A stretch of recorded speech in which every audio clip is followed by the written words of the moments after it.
Em 2111, vamos descobrir os últimos progressos na ciência e tecnologia. Vamos lá. Veremos como a vida será daqui a um século. Realmente incrível. Será que a ciência poderá criar uma raça nova de super-humanos? Poderemos viajar de férias para o espaço? Nossa! E os robôs irão ajudar com as tarefas cotidianas? Ou algum dia terão o controle da Terra? Meu nome é Idze Dukevich e convido você a uma viagem para 2111.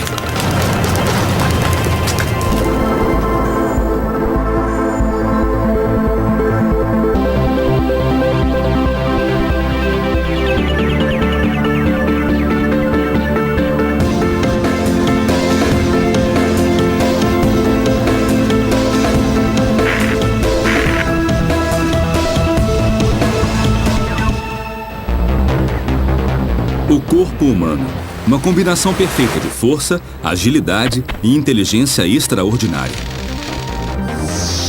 que permanece igual há mais de 50 mil anos. Investigarei como os progressos na ciência e tecnologia irão mudar nosso corpo de forma radical no próximo século. Nessa busca, contarei com futurólogos, especialistas que se dedicam a pensar e estudar como a ciência irá mudar nossa vida. Acho que o futuro será fascinante. As pessoas vão viver mais e talvez tenham novas aventuras na realidade virtual ou realidade física. Há uma aceleração muito rápida da evolução da nossa espécie e, quem sabe, até o surgimento de uma nova espécie. Desde pequeno sonhei com um dia em que pudesse ser como os super-heróis dos quadrinhos. Nessa aventura, quero descobrir se a tecnologia me aproximará do meu sonho de infância. Me transformar num super-humano.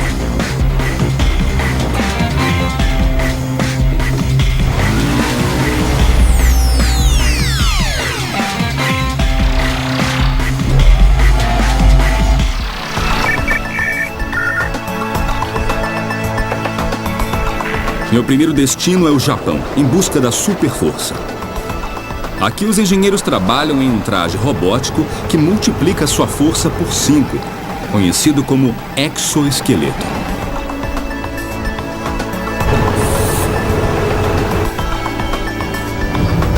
Hollywood sempre gostou de brincar com a ideia de nos transformar em super-humanos. É só ver os filmes para perceber que eles já previam o nosso futuro. E o que parecia ficção, a ciência de hoje já transformou em realidade. Nos anos 1960, os primeiros trajes robóticos, ou exoesqueletos, pesavam até 750 quilos. E alguns eram tão perigosos que nunca chegaram a ser usados. Após a primeira experiência, houve outros exoesqueletos, mas todos apresentaram os mesmos problemas. Primeiro, a fonte de energia. O tempo de duração da bateria dos trajes era muito curto. Segundo, o controle. O traje deveria replicar os movimentos exatos da pessoa no interior. Do contrário, a pessoa poderia ser ferida facilmente, desmembrada literalmente. Mas aqui no Japão, há alguém que garante ter resolvido todos esses problemas. O professor Hiroshi Kobayashi, da Universidade de Ciências de Tóquio. O professor Kobayashi desenvolveu um traje que usa uma combinação inovadora de eletrônica e ar comprimido.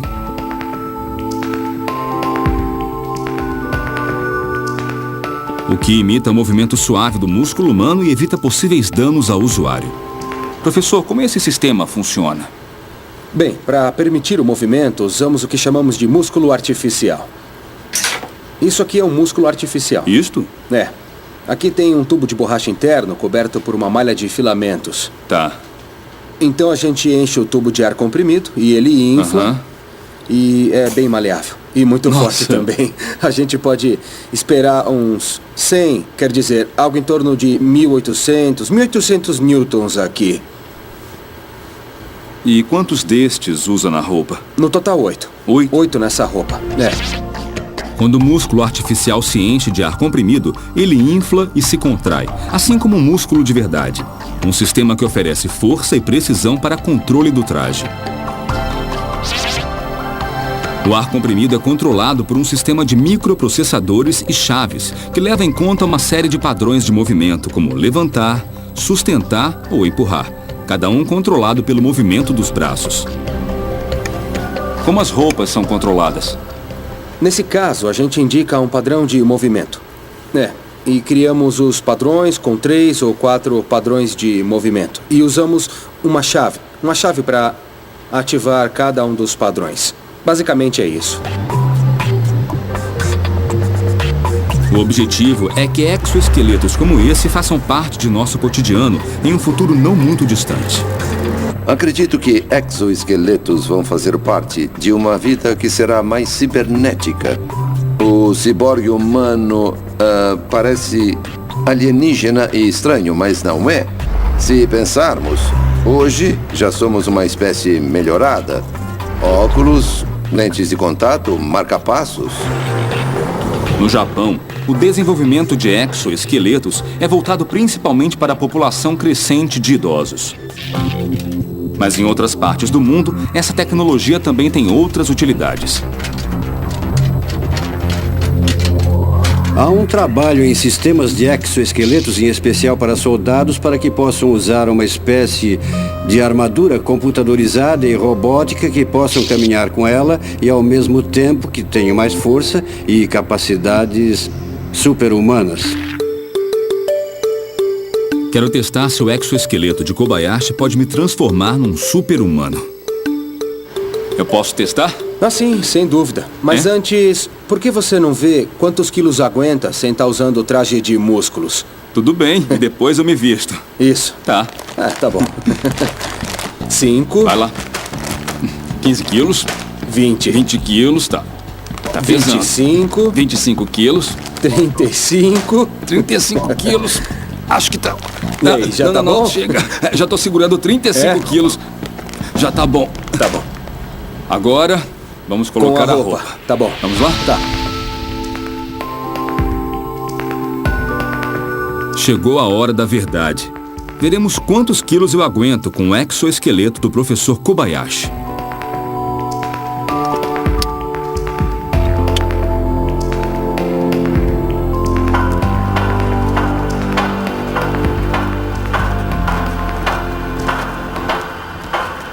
Eu já vesti o exoesqueleto.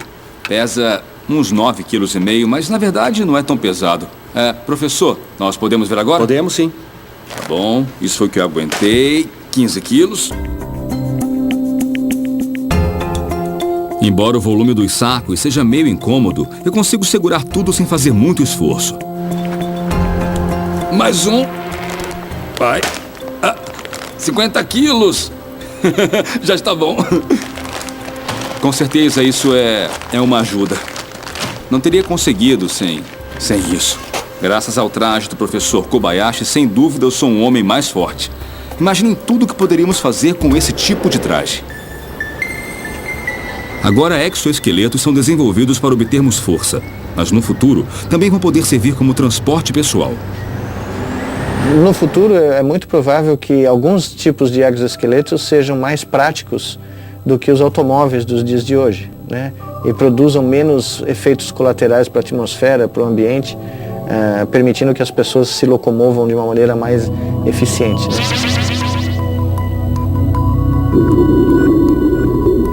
A possibilidade de utilizar exoesqueletos como meios de transporte pode ampliar ainda mais o seu uso.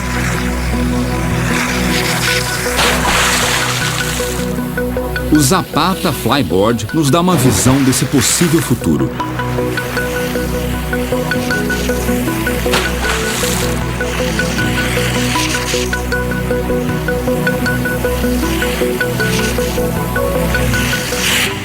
Inventado em 2011 por Frank Zapata, o Flyboard usa o impulsor de um jet ski para gerar uma coluna de água com capacidade de elevar o usuário a mais de 5 metros.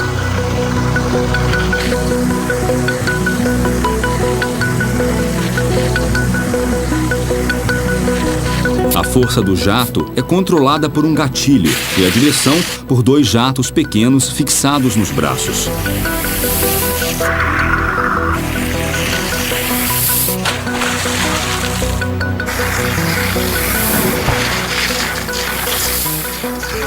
O flyboard ainda não é independente e usa um motor de jet ski para seu impulso.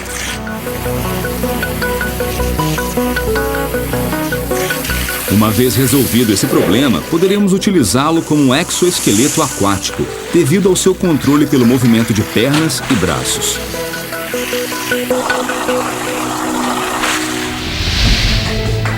Mas esse tipo de tecnologia externa será apenas o primeiro passo para o corpo super-humano que nos aguarda daqui a 100 anos.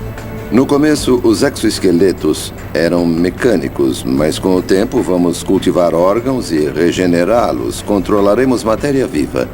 E essa convergência de tecnologia e biologia dará lugar a uma civilização diferente da atual. Após conhecer o exoesqueleto, para mim ficou claro que no futuro, usar um desses trajes será tão comum como se vestir para trabalhar. Mas o que será do nosso corpo? A tecnologia conseguirá ir do exterior ao interior, sob a nossa pele, até se tornar parte de todos nós?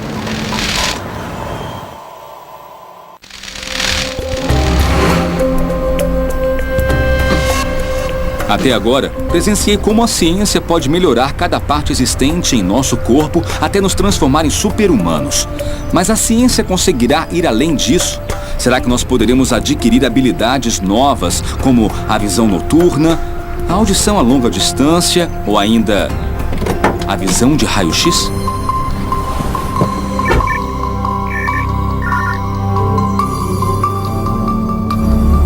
Segundo especialistas, é uma fantasia que pode se tornar realidade. A capacidade de expansão do cérebro, e tanto do ponto de vista perceptual quanto motora, ela é muito maior do que os limites impostos pelo corpo físico nosso. Então, é muito provável que nós possamos ter múltiplos sentidos, muitos mais do que nós temos normalmente hoje. Eu estou aqui em Los Angeles para conhecer o Roger. Ele pratica esportes, gosta de marcenaria e adora curtir com a família. O extraordinário é que ele faz tudo isso sem enxergar.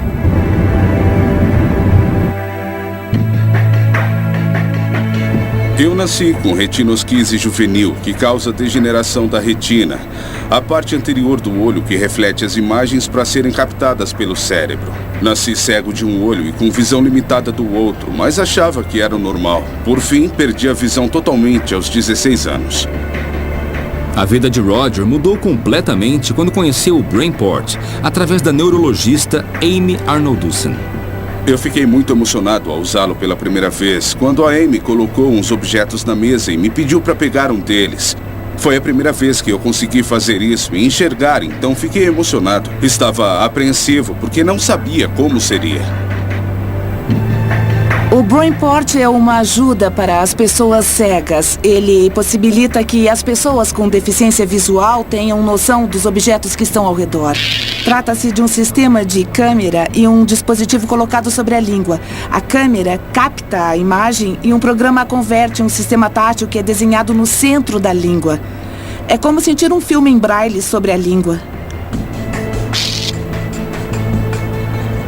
Então é só colocar os óculos e o dispositivo na boca para enxergar? De certa forma, ainda tenho muito o que aprender. Eu faço associação com aquela brincadeira do amigo que desenha em suas costas e você tem que adivinhar o que é. Aqui é o mesmo. Ele desenha a imagem na sua língua. Eu sinto e tento adivinhar ou interpretar até descobrir o que foi que ele desenhou. Então as imagens para você são as mesmas que você via antes de ficar completamente cego? Bom, as imagens são bem diferentes. Quando eu enxergava, eu lembrava do seu rosto porque já tinha te visto. Era memória fotográfica. Agora, se te visse, seria só um contorno. Ouço sua voz e imagino um rosto que posso gostar ou não. Mas não tenho detalhes diferenciados para associar a um rosto ou corpo. Só o tamanho, a forma e a velocidade com que se move. Talvez a estatura, mas sem muitos detalhes. Espero ter isso no futuro. Quais são ou serão os outros usos para o Brainport? Eu espero que seja ilimitado. Queria mergulhar e participar da vida dos meus filhos, jogar paintball com eles. É uma coisa que eu tenho muita vontade de fazer. Eu tentei disparar uma arma e acertei o alvo a 5 metros de distância. Consegue atirar? Consigo. Depois que eu aprendi a segurar a arma, eu acertei o alvo nas 6 vezes que disparei. Alguns dizem que é preciso ver para crer. E aqui estou, colocando o Brainport à prova e também a pontaria de Roger. A doutora Arnoldussen resolveu nos acompanhar para não perder nenhum detalhe do que o Brainport e Roger podem fazer. Isso é o que o Roger está vendo e essa é a câmera, não é? Exatamente. Agora está focando o alvo. Ele sabe onde está porque a estimulação é intensa e difícil de ignorar.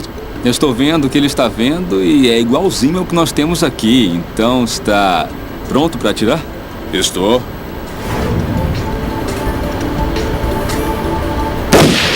Nossa, Roger, você acertou bem no meio.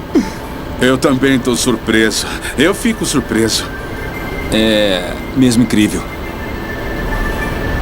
Para ser bem justo, eu vou vedar os meus olhos. Assim, Roger vai ter certeza absoluta que eu não estou trapaceando.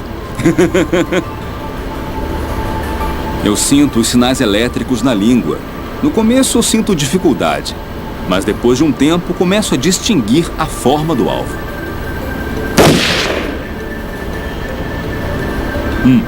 Vamos ver, foi... Muito foi bom. mais pro lado esquerdo, não foi? Não ficou bom não, ficou fora do alvo, né? Com treino melhora. Tá, um dia eu chego como lá. eu. É espantoso como a percepção mudou nos últimos 5 anos. Nosso protótipo de 5 anos atrás era bem maior, com menos resolução e não tinha um programa tão completo. Então, vendo as melhorias em apenas 5 anos, é difícil imaginar o quanto conseguiremos no futuro.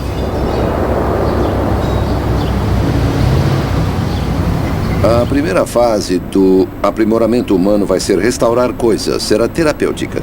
A segunda fase vai ser aumentar. Para certos trabalhos, alguns escolherão aumentar a sua capacidade visual para ter visão infravermelha ou ultravioleta e poder realizar trabalhos que os outros não conseguem. Minha viagem para o futuro me leva à cidade do México. Aqui vou me encontrar com um homem que já desafia as capacidades humanas. Um ciborgue da atualidade.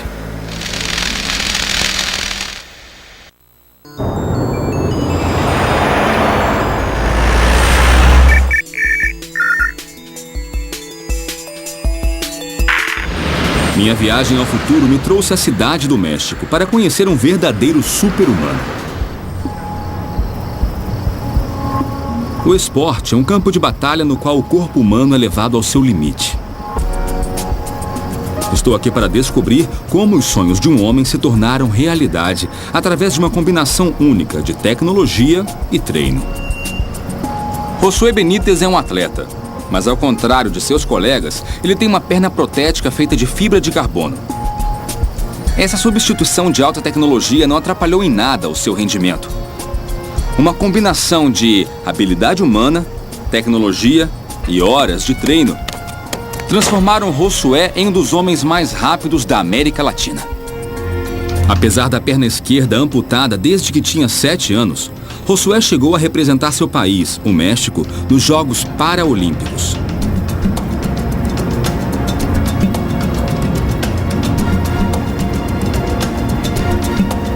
O uso de próteses cada vez mais evoluídas tecnologicamente foi decisivo em sua carreira.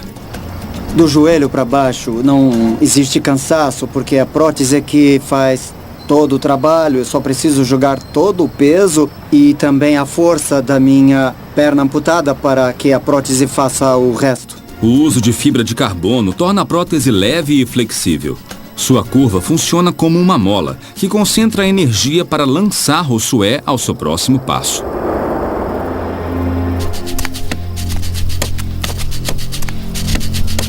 E quando se adaptou, Josué descobriu que a prótese era ainda mais eficiente que a outra perna.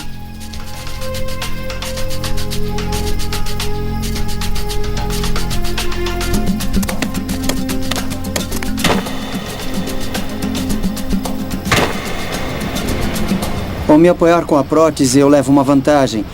Para descansar, me impulsionar enquanto tomo um pouco de fôlego, para que, quando usar a perna normal, convencional, consiga toda a força. Essa é a vantagem que eu posso ter com as minhas próteses. Josué me conta seus planos. Hoje podem parecer absurdos, mas talvez sejam uma pista do que será o futuro. Na verdade, há um tempo em que eu pensei em colocar outra prótese na minha perna normal, convencional. É uma ideia que ainda tenho em mente e gostaria de concretizar. Tenho certeza que ficaria muito mais rápido, melhor, mais veloz e mais ágil. Em 100 anos, pensar em substituir um membro original por outro mecânico para obter melhor rendimento poderá ser simplesmente uma questão de gosto ou objetivo. A palavra ciborgue, talvez por conta da ficção científica, tem uma conotação muito negativa. Eu prefiro pensar no nosso corpo aprimorado com a fusão da tecnologia e acho que isso vai se tornar um padrão. À medida que vamos realizando melhorias no nosso corpo, gradualmente iremos incorporá-las. Mas já existem sinais de que esse futuro está próximo. Na Alemanha, em uma cidade a 300 quilômetros de Berlim, um jovem de 24 anos decidiu amputar o braço para colocar um braço biônico.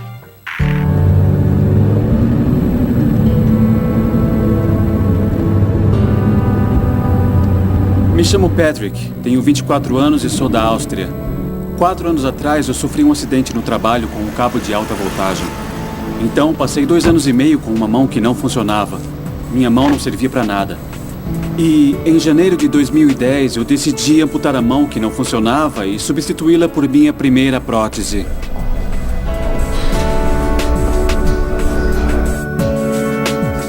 Patrick é a primeira pessoa no mundo que decidiu amputar o braço para usar a mais avançada prótese da Ottobock. 9 semanas depois da amputação já tinha voltado a trabalhar. Com essa mão eu tenho 7 funções de movimento. A aparência natural e com ela eu posso fazer tarefa que nunca tinha imaginado antes. Patrick comparece às instalações da Ottobock em Duderstan para realizar um dos controles periódicos dos sensores motores da sua mão artificial. Quando colocaram a prótese, eu senti algo emocionante e novo. Sabe, eu pensei, agora eu tenho uma mão nova que vai funcionar. É uma coisa que eu não tive por um período de 2 anos e meio. E a sensação é difícil de descrever, é como nascer pela segunda vez. A mão é controlada por sinais mioelétricos. E esses sinais são sinais que provêm dos músculos. Eles se contraem e os sinais são gerados pela contração muscular. E então esses sinais são convertidos pelo sistema protético para controlar a prótese. A mão humana tem uma amplitude de mais de 20 graus, graças às suas articulações. Possui mais de 30 músculos e é apoiada por muitos sensores. É um sistema muito complexo e intrincado que é controlado pelo cérebro. Os técnicos do laboratório testam se a prótese de Patrick funciona perfeitamente. O que vemos aqui são os sinais dos músculos. E esse é um programa que está diretamente ligado à sua prótese. Então, quando ele faz um movimento com o músculo, os eletrodos dentro da prótese captam esses sinais e então os enviam diretamente para o computador. Aqui podemos ver os sinais, controlá-los, ver se estão fortes e analisar o que podemos fazer. O que você está vendo agora é um sinal vermelho de abrir a mão e o azul que é de fechar a mão. A mão é encaixada e dentro dela fica o sistema computadorizado. Já no punho, temos a bateria e os eletrodos. Precisamos checar esses componentes para ver se estão todos em ordem. E mesmo sem a prótese, com os eletrodos conectados ao braço, Patrick pode controlá-la. Agora eu estou pensando em fechar a mão e ela fecha. Significa que uso os mesmos músculos para controlar a prótese que usava antes, para controlar minha mão biológica. prótese Michelangelo proporciona a seu usuário 7 movimentos ou maneiras de segurar, utilizando combinações dos dedos e a rotação dos pulsos. Comparada à mão humana, que tem bem mais movimentos, parece muito um sistema limitado, mas, de fato, a mão Michelangelo é uma combinação excelente de funcionalidade, desempenho robótico, capacidade de resposta, peso e aspecto natural. Como vão ser as próteses daqui a 100 anos? Acho que haverá novos materiais, novos sistemas de movimentos e novas relações homem-máquina, que poderão ser conectadas diretamente com o sistema nervoso. E então, tudo isso irá gerar partes e membros artificiais muito parecidos aos naturais. Inicialmente, nós podemos pensar que as partes não biológicas são idênticas às biológicas, mas, na verdade, uma das coisas boas de poder redesenhar o corpo humano é poder fazer coisas para aprimorar a biologia. Uma hora sairemos do desenho desse braço para fazer uma versão melhor que não seja parecida. Essa fábrica, na Alemanha, é pioneira no desenvolvimento tecnológico que irá mudar os corpos humanos do futuro. Segundo especialistas, é só uma questão de tempo podermos escolher ter partes biônicas. Essa tecnologia nos dará capacidades que hoje só existem em nossos sonhos. Há muitos super-heróis ou vilões cujos poderes foram copiados da natureza, atribuindo a eles mais força, visão sobre-humana e velocidade extrema. Será que estamos próximos de escalar paredes como uma aranha?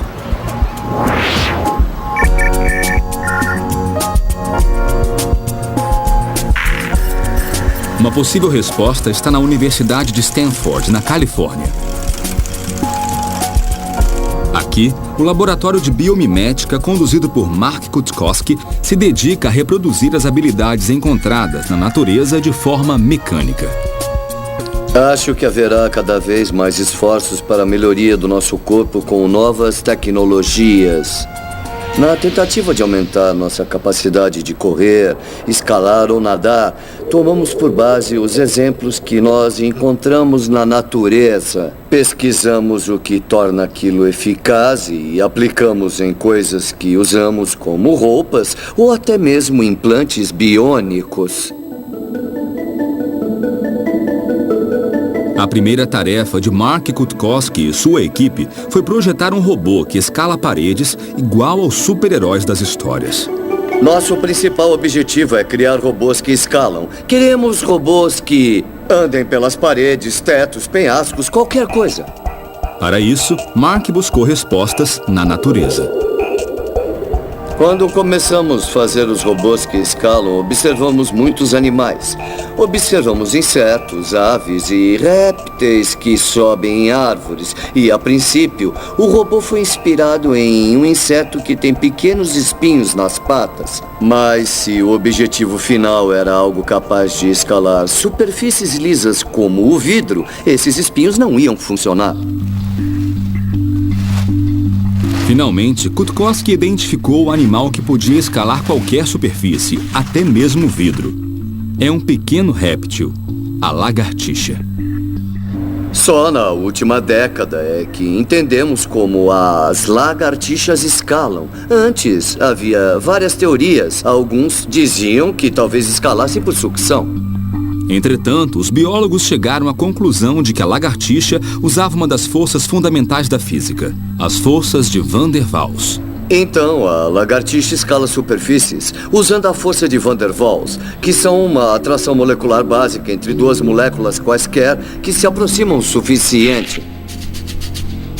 As lagartixas conseguem ficar grudadas graças às formas microscópicas que se aderem a qualquer tipo de superfície, através das forças de Van der Waals.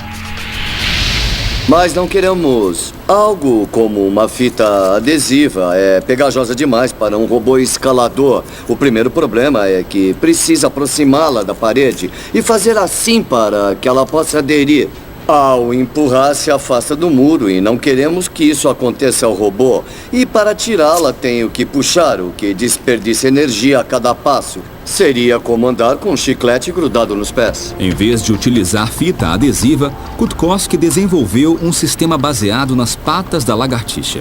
Nessa versão aumentada, podemos visualizar. Ao aproximar, a área de contato é reduzida. Não há superfície e não adere, mas quando o robô aplica seu peso, isso dobra assim. A área aumenta e as forças de Van der Waals fazem com que grude. A lagartixa tem uma estrutura mais sofisticada do que essas calçadeiras. Elas possuem uns pedúnculos que agem como espátulas ou pequenas abas, mas que funcionam de modo bem parecido. Usando técnicas de nanotecnologia desenvolvidas para a fabricação de chips de computadores, Kutkowski levou essas formas à escala microscópica. Com isso, faremos a demonstração. Temos uma garra de robô que não se adere, mas quando o robô aplica seu peso, a área aumenta e adere com muita firmeza. Para construir este robô, a equipe teve que entender o modo de andar das lagartixas para depois programar seus movimentos. A unidade que vemos aqui é o cérebro, o que controla o robô. O fato de ter patas opostas na diagonal e a velocidade que programamos junto com todos os LEDs, que na verdade são microchips que cada motor possui e é o que faz as patas se moverem realmente. A equipe de Kutkowski agora trabalha no próximo passo, algo que no futuro nos permitirá andar pelas paredes, não como uma aranha, mas como uma lagartixa. Já fizemos testes com robôs em torno de 4 quilos, mais ou menos, então a princípio eu acho que podemos ampliar.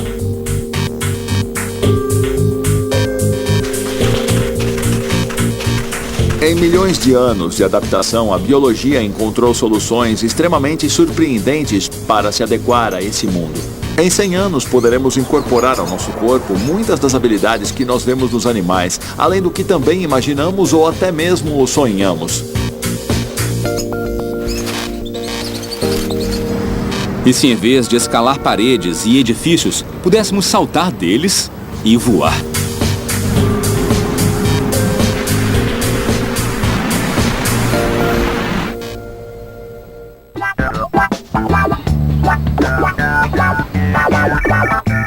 A maioria das grandes cidades é prova de que, como espécie, criamos e desenvolvemos meios peculiares de transporte. Por terra, sobre a água e até por baixo dela. Mas o mais difícil de conquistar sempre foi o céu. No Rio de Janeiro, no Brasil, a obsessão por voar não está restrita aos aeroportos.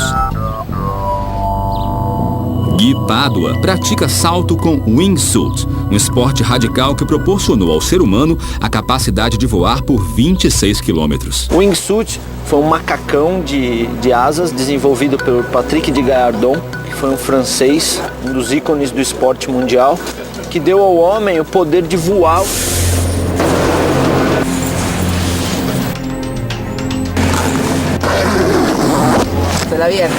Essas bocas aqui, juntamente com as bocas da perna, são importantes para que o ar infle o macacão e o macacão fique cada vez mais rígido, melhorando a posição e a qualidade do voo. A posição de voo é o mais esticada possível. Quanto mais esticado, mais você vai voar. Então, é por isso que às vezes em voos longos de 5 minutos, 6 minutos, o voo vai ficando difícil porque você tem que manter a tensão do voo mesmo, manter o macacão quanto mais esticado possível. O traje de wingsuit foi inspirado em um pequeno mamífero chamado lêmure, que tem membranas em seus braços e pernas que lhes permite voar. O que acontece é que você aumenta a sua área com a mesma massa e essa relação te permite voar horizontalmente. A cada 3 ou 4 metros avançados horizontalmente, há uma queda de 1 metro na vertical. Sendo assim, para usar o wingsuit, é preciso saltar de aviões, balões ou locais de grande altitude.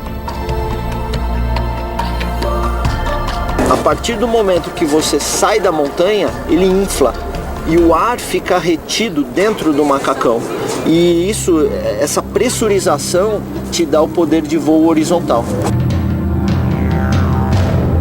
A sensação de poder, um poder que o homem nunca tinha tido antes e que hoje a gente está brincando de voar. É mais do que você ser um pássaro, porque o pássaro, ele nasceu sabendo voar. Para Guy Padua, o futuro do ser humano estará tanto no ar como na terra. Com as tecnologias, não só do wingsuit, mas incorporando turbinas, motores aos macacões, às asas, eu tenho certeza absoluta que o ser humano vai voar cada vez mais. O wingsuit é apenas o começo da evolução tecnológica inspirada na natureza que promete mudar o que significa ser humano.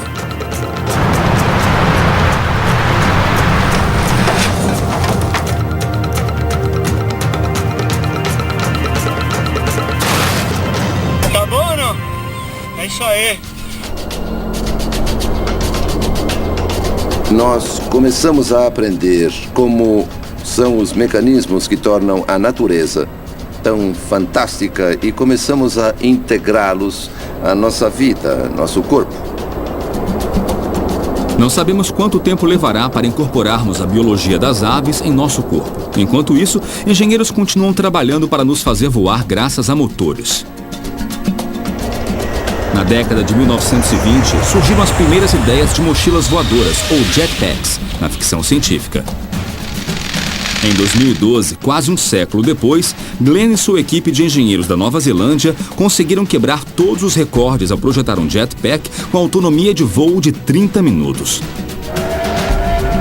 Esse helicóptero pessoal funciona com um sofisticado sistema de propulsão, um motor a gasolina especialmente projetado com ventiladores que produzem impulso suficiente para levantar o jetpack de 115 quilos e um piloto de até 127 quilos.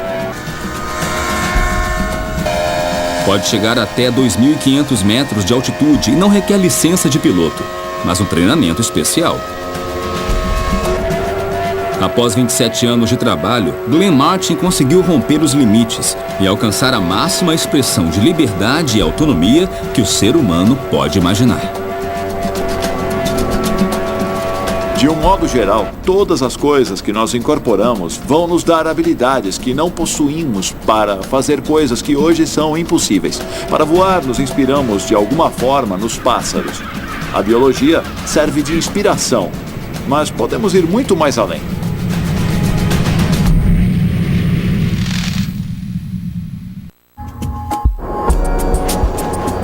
Nesta viagem, conheci os últimos avanços da tecnologia que nos tornarão superiores no futuro. Exoesqueletos que nos trarão mais força, braços biônicos e a possibilidade de escalar paredes como uma lagartixa. Mas alguma coisa que ainda parece ficção científica é poder estar em 2 lugares ao mesmo tempo. Aqui na Universidade de Duke, na Carolina do Norte, alguém já conseguiu isso. O Dr. Nicoleles trabalha em uma tecnologia que pode nos dar um segundo corpo virtual. O segredo é um acesso direto aos impulsos elétricos do nosso cérebro. No momento, Nicoleles testa a interface cérebro-máquina com macacos. For the last 10 years, that's what we have been doing, is to creating the technology that allows today us to record, these brainstorms, these electrical brainstorms, and transform them into real motion. O objetivo é decodificar as ondas cerebrais para controlar braços ou pernas robóticas, ajudando pacientes com paralisia a andar de novo. A robotic vest called an exoskeleton that a patient in the future will be able to wear and command just by using his or her brain activity alone. Um dos assistentes do Dr. Nicoleles me apresenta um teste que mostra como funciona a interface cérebro-máquina. O macaco está atrás dessa porta. Pela política da universidade, nós não podemos mostrá-lo, mas eu posso te assegurar que ele está preparado para iniciar o experimento. Cada um desses computadores registra 128 eletrodos, localizados em diferentes áreas do cérebro. No teste, o macaco deve controlar 2 braços virtuais, usando apenas os sinais do cérebro. Isso é o que o macaco está vendo? Isso. E você pode ver que quando os pontos aparecem, ele os atinge com precisão e rapidez, olha. Os braços virtuais são controlados pelos sinais dos neurônios dentro do cérebro do macaco. Cada um desses canais grava múltiplas células, que podem examinar separadamente e também ouvi-las, para decifrar o que cada uma diz a respeito do movimento que o macaco faz. Quando diz ouvir as células, quer dizer que elas produzem som? Essas células se comunicam através de diferentes voltagens. E esse é o som que os nossos neurônios fazem? É isso mesmo, essa é a linguagem do cérebro. É o que precisamos decodificar e entender para poder saber como as células fazem para criar esses movimentos complexos. Caramba! Usando o controle cerebral, o macaco é capaz de manipular os braços virtuais como se fossem os seus. Então aqui é o cérebro do macaco, os pensamentos dele. Exatamente. Sobre o objetivo. É isso aí. E o que nós fizemos foi usar esses avatares como se eles fossem o corpo dos nossos animais. E treiná-los a reconhecer esse novo corpo através de experimentos onde a atividade do cérebro deles é usado para movimentar o avatar. E sinais que vêm do avatar, quando as mãos, por exemplo, quando encontram objetos, são retransmitidos para o cérebro. Converter a atividade cerebral do macaco em movimentos de um avatar é apenas o primeiro passo. O Dr. Nicoleles já está trabalhando em uma expansão dessa tecnologia. O resultado será nos permitir viver através de um segundo corpo virtual. E nós estamos investindo muito tempo e muita dedicação na construção de sinais de feedback, na elaboração de todo um paradigma de mandar esses sinais de volta para o cérebro e permitir que o cérebro seja retreinado. Ou seja, é como criar um novo corpo e tentar embutir essa imagem corpórea no cérebro de uma pessoa que tem um outro modelo do ser. Essa retroalimentação sensorial irá nos permitir sentir, saborear e até cheirar esse mundo virtual. Então é como se você pudesse estar um dia sentado na sua poltrona, na sala de estar da sua casa e experimentando o que é caminhar na superfície de Marte, controlando o seu avatar e sentindo a temperatura gelada da areia vermelha de Marte sem sair de casa. Com a interface cérebro-máquina, poderemos viver no mundo real ou em um mundo virtual e não sentir a diferença. Mas as habilidades de nossos novos corpos virtuais não terão limites. Poderemos ter experiências de realidade virtual a partir do nosso sistema nervoso? Tem quem diga, estou disposto a abandonar o meu corpo. Algumas pessoas serão literalmente baixadas em um mundo virtual. Ao longo da minha viagem, fica claro que no futuro seremos uma versão melhorada de nós mesmos. Seremos superiores em praticamente todos os aspectos. Correremos mais rápido, seremos mais fortes que qualquer ser humano da atualidade, teremos novos e interessantes sentidos. Os cientistas acreditam que haverá uma nova espécie de humanos que será em parte máquina, o Homo Cyberneticus. Assim será o futuro, assim será 2111.